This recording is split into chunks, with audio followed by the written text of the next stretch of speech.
It's not luck, it's not how much they earn, and it's definitely not that they never have problems. The people who always seem calm about money all share a few quiet habits that most people overlook, and once you see them, you can't unsee them. There's a certain kind of person you've probably noticed before.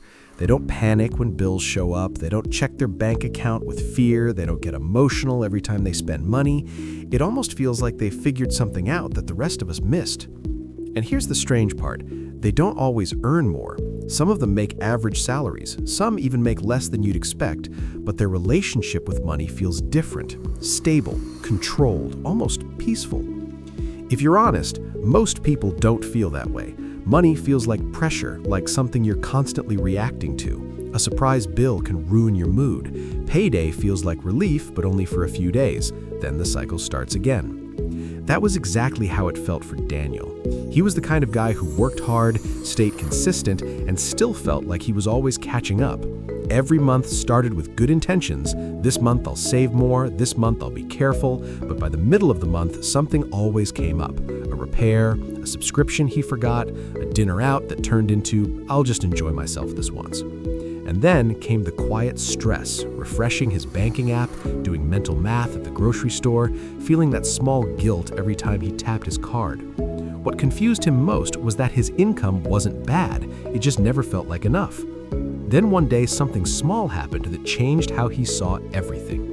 He was at work during a break when he overheard two coworkers talking. One of them mentioned how they hadn't thought about money stress in weeks, not because they were rich, but because they had systems, habits, routines that kept things predictable. That word stuck with him, predictable, because his life with money was the opposite of that. That night, instead of distracting himself like usual, he started paying attention, not to how much he earned, but to how he handled it, and that's where everything started to shift. He realized financially calm people aren't doing anything complicated. It's not secret investments or high-level tricks.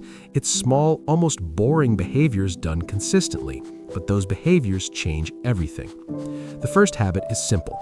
They decide where their money goes before they spend it, not after. They don't ask, how much do I have left? They ask, what does this money need to do before next month? And that one shift removes a lot of stress, because instead of reacting, you're directing. Rent, savings, bills, even guilt-free spending, everything has a place before the month even starts. Money stops feeling like a mystery and starts feeling like a plan. The second habit is even more powerful. They don't rely on memory, they rely on automation or routine.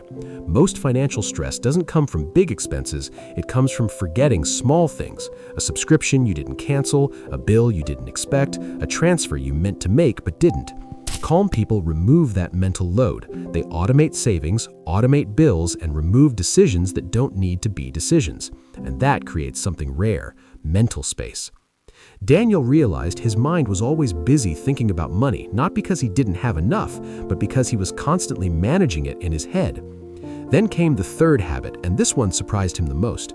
They keep boring buffers, just extra money sitting quietly, not assigned to anything urgent, not for investing, not for spending, just there to prevent panic.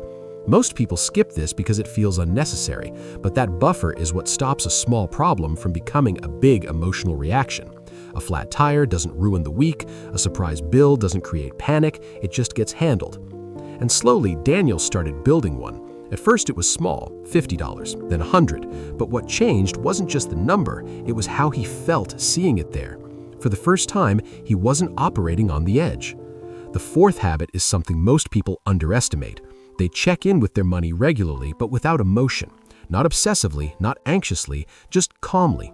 Once a week or every 2 weeks, they look at where things are going, not to judge themselves, but to stay aware. Because ignoring money doesn't reduce stress, it increases it.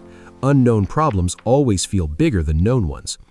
Daniel used to avoid his bank app when he felt stressed. Now he checked it on purpose at a set time, like brushing his teeth, and slowly the fear started fading. The final habit is the quietest one, but maybe the most important. They don't try to impress anyone with their spending. They're not constantly upgrading their lifestyle to match others. They're not trying to prove anything. They don't confuse spending with progress. That doesn't mean they don't enjoy life, it just means their decisions aren't driven by pressure. No silent competition, no emotional purchases to feel better for a moment only to feel worse later. And Daniel noticed this in himself too. A lot of his spending wasn't about need, it was about mood, stress spending, boredom spending, reward spending that didn't feel like a reward the next day. And once he saw that pattern, he couldn't unsee it. And over time, something started to change. His income didn't suddenly increase. His life didn't become perfect. Bills still came, unexpected expenses still happened, but his reaction changed completely. Instead of panic, there was awareness. Instead of stress, there was structure. Instead of guessing, there was clarity. Money stopped feeling like something happening to him and started feeling like something he was managing. And that's the real difference. Financially calm people don't remove problems, they remove chaos. They don't rely on more income to feel secure, they build systems that make whatever income they have feel stable. That's what money peace actually is. Not having everything figured out, but not feeling lost when things change. And once Daniel experienced that shift, he realized something simple but powerful. Being calm with money isn't a personality trait, it's a pattern, and patterns can be learned. If this hit home for you, subscribe to the channel. I break down simple money habits like this every week to help you build real financial peace one step at a time.